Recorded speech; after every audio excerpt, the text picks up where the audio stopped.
ओम नमः शिवाय भक्तों, आज की इस वीडियो में हम जानेंगे कि सावन की सोमवार के दिन हमें किस प्रकार से घर पर पूजन करना होता है, पूरे सावन के महीने में किस तरीके से पूजन करना होता है और भोलेनाथ को हम कैसे प्रसन्न कर सकते हैं।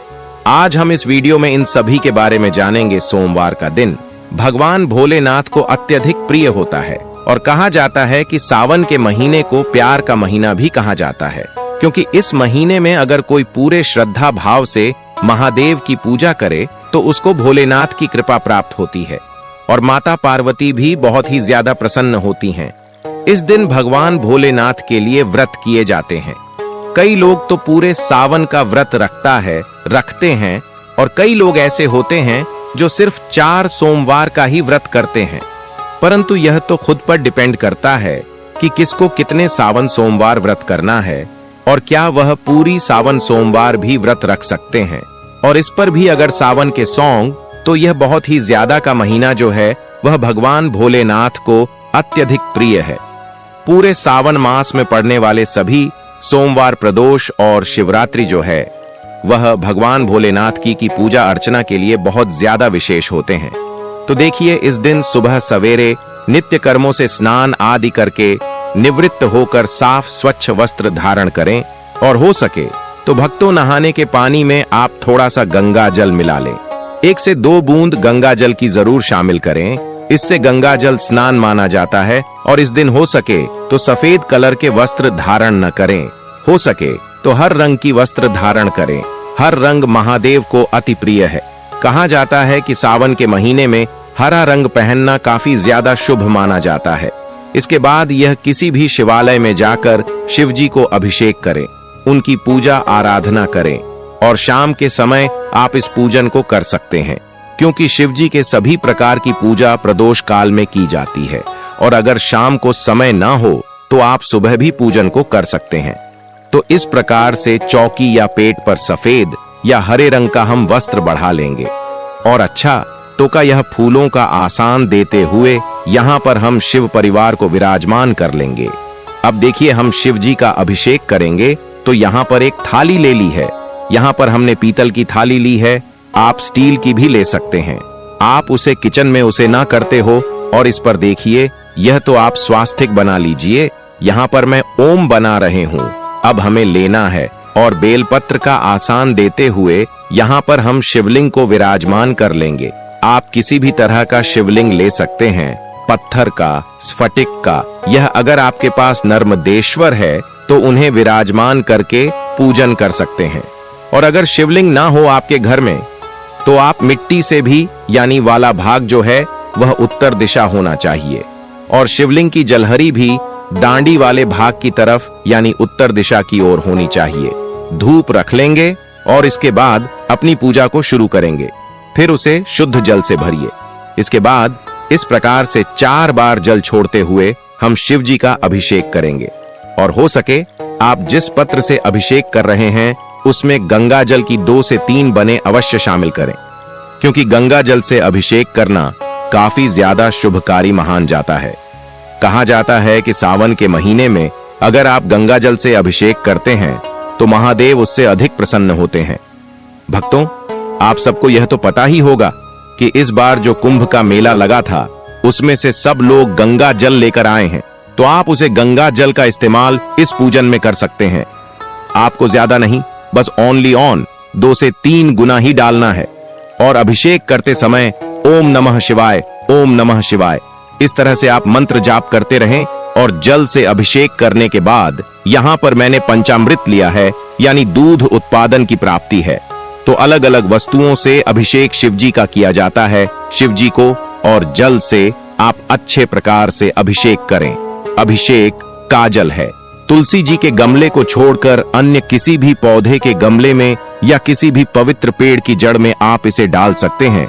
अब देखिए, गंगा जल और फूलों की सहायता से स्थान के भाव से हम सभी को चिता दे देंगे और जो कि कभी पवित्रीकरण कर लेंगे। अब अवश्य की भावना से यहाँ पर हमने कलवा अर्पित कर दिया है सभी को। अब इसके बाद सबसे पहले हम प्रथम पूज्य गणपति जी को तिलक करेंगे, चंदन रोली, अक्षत अर्पित करेंगे, लाल रंग का गुलाब और 2 का स्थापित करूंगी, मैं साथ ही जानू मारपीट कर देंगे। और देखिए, अगर आपके घर पर शिवलिंग ना हो, कि देखिए सबके घरों में शिवलिंग नहीं होता, तो आप बेलपत्र, शमी पत्र, आंकड़े के पौधे के गमले में किस तरह से मिट्टी से शिवलिंग का निर्माण करें, उनका पूजन करें और साथ ही विसर्जन करें। इसकी वीडियो ऑलरेडी हमारे चैनल पर है, लिंक आपको डिस्क्रिप्शन में दे दूंगा मैं। क्योंकि देखिए, बहुत से लोग पूरे सावन के महीने में हर रोज पार्थिव शिवलिंग का निर्माण करके भोजन और विसर्जन करते हैं। तो यहाँ पर देखिए, सभी को हमने चंदन रोली से तिलक कर दिया है। शिव जी को हम सिर्फ चंदन से तिलक करेंगे, उन्हें रोली, सिंदूर, कुमकुम नहीं की जाती।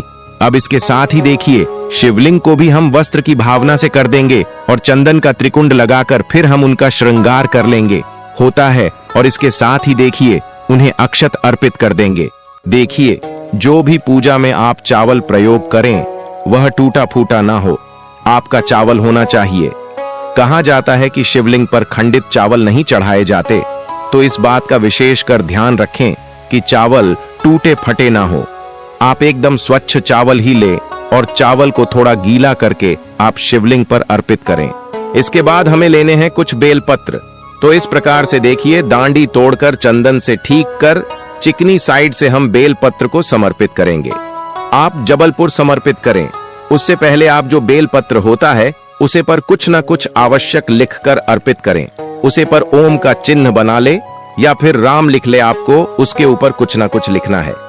अगर आप कुछ ना लिख रहे हैं तो उसे पर थोड़ा सा तिलक लगा ले चंदन का, और उसे पर थोड़े से अक्षत रख ले और उसके बाद शिव जी को अर्पित करें।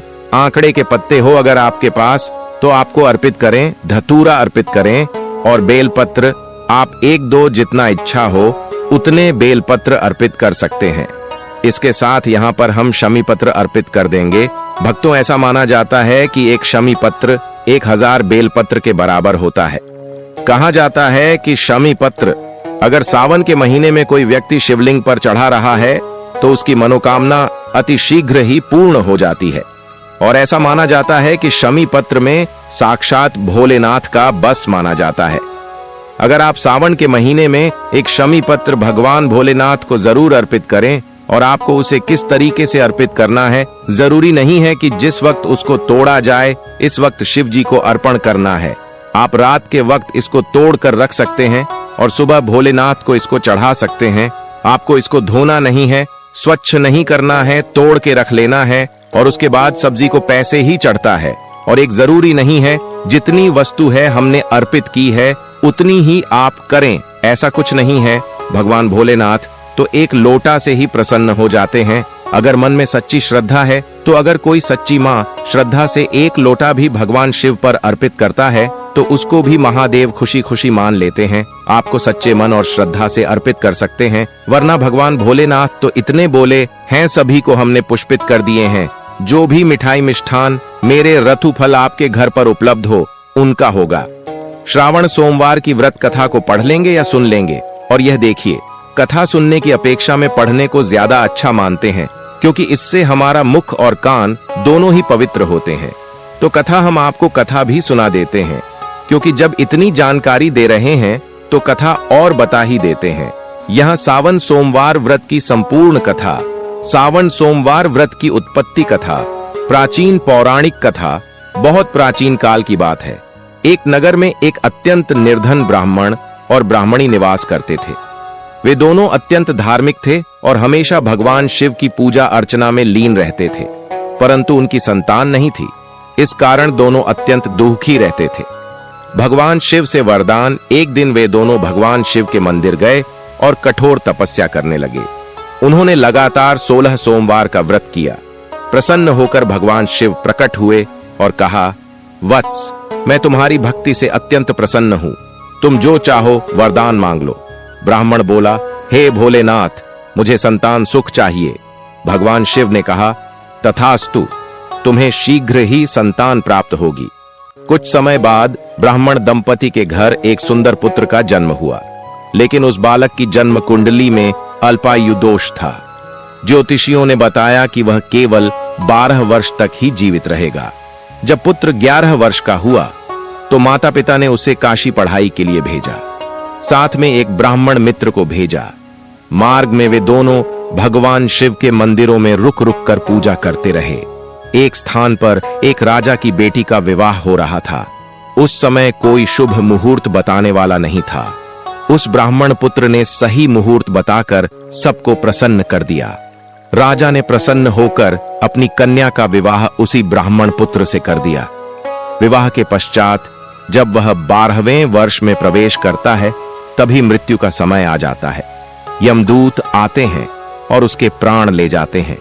उसकी पत्नी भगवान शिव की अनन्य भक्ति करती है और लगातार सोमवार का व्रत करती है। भगवान शिव उसकी भक्ति से प्रसन्न होकर प्रकट होते हैं और उस बालक को पुनः जीवन दान देते हैं। उसके अल्पायु दोष का नाश हो जाता है।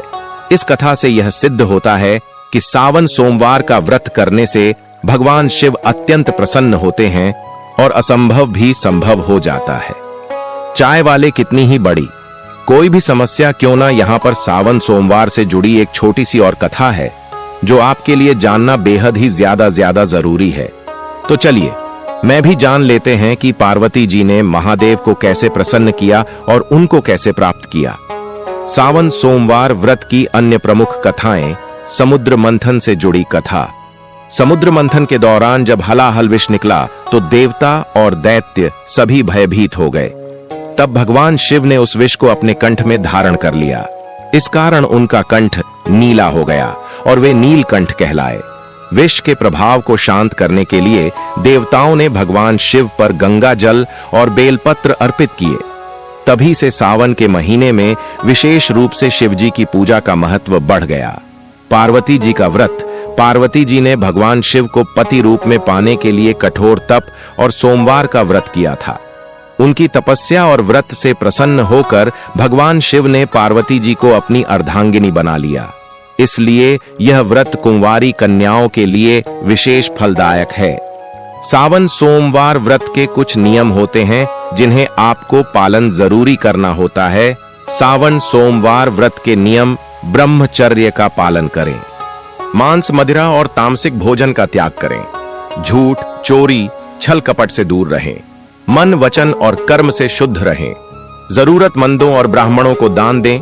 सावन सोमवार व्रत के लाभ। विवाह में आ रही रुकावटें दूर होती हैं। संतान सुख की प्राप्ति होती है। स्वास्थ्य उत्तम रहता है। आर्थिक समस्याओं का समाधान होता है। मन, मस्तिष्क और आत्मा की शुद्धि होती है। मोक्ष की प्राप्ति होती है। सावन सोमवार से जुड़ी मान्यताएं। सावन में वर्षा के कारण पृथ्वी शीतल होती है, जिससे शिवजी के विष का प्रभाव शांत रहता है। इस मास में बेलपत्र, गंगाजल और दूध से भगवान शिव का अभिषेक करना अत्यंत शुभ फलदायक होता है। माना जाता है कि जो भी भक्त इस व्रत को श्रद्धा से करता है, उसके समस्त कष्ट दूर होते हैं और उसके घर में सुख शांति बनी रहती है। सावन सोमवार मंत्र। महामृत्युंजय मंत्र। एयुएम त्र्यंबकम यजामहे सुगंधिम पुष्टिवर्धनम उर्वारुकमिव बंधनान मृत्युर्मुक्षीय मामृतात्। पंचाक्षर मंत्र। एयुएम नमः शिवाय। रुद्राष्टक। नमामीशम ईशान निर्वाण रूपम विभुम व्यापकम ब्रह्म वेद स्वरूपम निजम निर्गुणम निर्विकल्पम निरीहम चिदाकाशमाकाशवासम भजेहम। सावन सोमवार व्रत केवल धार्मिक अनुष्ठान नहीं, बल्कि आत्मिक शुद्धि और मानसिक शांति का एक श्रेष्ठ माध्यम है। यह व्रत न केवल सांसारिक सुखों की प्राप्ति कराता है, बल्कि व्यक्ति के जीवन में आध्यात्मिक उन्नति भी लाता है। सावन का महीना भगवान शिव को अत्यंत प्रिय है। इस मास में भगवान शिव की विशेष पूजा अर्चना का विधान है। विशेष रूप से सावन सोमवार का व्रत करने से मनचाहा फल प्राप्त होता है। यह व्रत अविवाहित कन्याओं के लिए उत्तम माना जाता है। मान्यता है कि इस व्रत से कन्याओं को मनचाहा वर मिलता है और विवाहित महिलाएं अपने पति की लंबी उम्र और सुख समृद्धि के लिए यह व्रत करती हैं। सावन सोमवार व्रत का महत्व। सावन के सोमवार भगवान शिव की उपासना के लिए सर्वश्रेष्ठ दिन माना गया है। जो भी श्रद्धालु इस व्रत को विधिपूर्वक करता है, उसे सभी मनोकामनाओं की पूर्ति होती है। यह व्रत विशेष रूप से विवाह, संतान, धन, स्वास्थ्य और समृद्धि के लिए किया जाता है। इस व्रत से जन्म जन्मांतर के पापों का नाश होता है और मोक्ष की प्राप्ति होती है। इसके साथ ही व्रत से संबंधित कई ऐसी जानकारियां हमें प्राप्त होती हैं जो मैं पहले से पता नहीं होती, तो तो इस प्रकार से कथा संपन्न करने के बाद हाथ के पुष्प या अक्षत को भगवान के चरणों में छोड़ देंगे और यह जो जल का लौटा हमने रखा था तो आप 2 बेल पत्र ले ले भोग के लिए। और देखिए, जिस तरह से हम भगवान विष्णु के भोग में तुलसीदास और गणपति जी के भोग में दुर्गा डालते हैं, इस तरह से भगवान भोलेनाथ के भोग में कपूर से आरती करूंगे, क्योंकि भगवान भोलेनाथ को कपूर भी अत्यंत प्रिय होता है। आप चाहे तो नॉर्मल दीपक से भी आरती कर सकते हैं, या फिर जो दीपक हमने प्रचलित किया था स्टार्टिंग में, उससे भी आप बड़े ही प्रेम पूर्वक गणपति जी की, भगवान शिव शंकर की माता पार्वती की, समस्त शिव परिवार की आरती उतार सकते हैं। और आरती करने के बाद अपनी इच्छा और सामर्थ्य के अनुसार आप कुछ दक्षिणा अवश्य निकाल दें। इससे पूजा में रही कमियां संपूर्ण हो जाती हैं। और सीधे हाथ में थोड़ा जल लेकर चौकी के आसपास 3 बार फिर जाकर भगवान भोलेनाथ से पूजा में रही कमियों के लिए क्षमा याचना कर ले तो उम्मीद करते हैं सावन सोमवार को जरूर पसंद आएगी। वीडियो अगर अच्छी लगी हो तो इसे लाइक शेयर करें और इसी तरह की वीडियो देखने के लिए चैनल को सब्सक्राइब कर लें। भक्तों, जाते जाते हम यहाँ पर आपको एक महत्वपूर्ण जानकारी भी दे देते हैं। सावन मास में शिवलिंग पर क्या चढ़ाने से कौन सा लाभ प्राप्त होता है, तो चलिए वह भी जान लेते हैं। हमने इतनी पूजा पाठ की है और हमें इस बात का तो ज्ञान होना ही चाहिए कि हमें किस चीज से चढ़ाने से कौन सा लाभ प्राप्त होता है।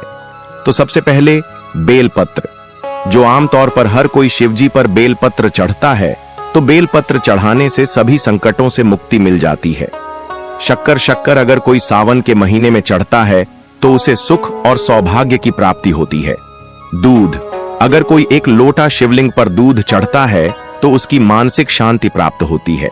इलायची, अगर कोई भगवान शिव को इलायची चढ़ता है सावन के महीने में तो उसे हमेशा के लिए दरिद्रता दूर हो जाती है। चावल, अगर कोई चावल शिवलिंग पर चढ़ता है तो उसे धन की प्राप्ति होती है। अगर कोई बहुत दिनों से धन से संबंधित उससे कोई संबंधित परेशानी है, कर्ज बहुत हो रहा है, तो शिवलिंग पर चावल जरूर चढ़ाएं। और चावल एकदम शुद्ध और स्वच्छ होना चाहिए, टूटे कटे फटे न होना चाहिए। साथ ही गाय का घी, अगर आप शिवलिंग पर गाय का घी चढ़ा रहे हैं तो आपको बोल और तेज की प्राप्ति होगी। केसर, शिवलिंग पर चढ़ने से दाम्पत्य जीवन में प्रेम की भावना बढ़ती है। साथ ही शहर सुंदरता और आकर्षण का प्रतीक माना जाता है। कहा जाता है कि अगर आप शिवलिंग पर शहर चढ़ाते हैं तो इससे आपकी सुंदरता और आकर्षक में बढ़ोतरी होगी।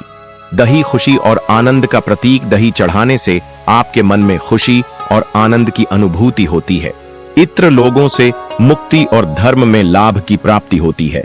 वाला शिवलिंग पर चढ़ने से धन और लंबी उम्र होती है।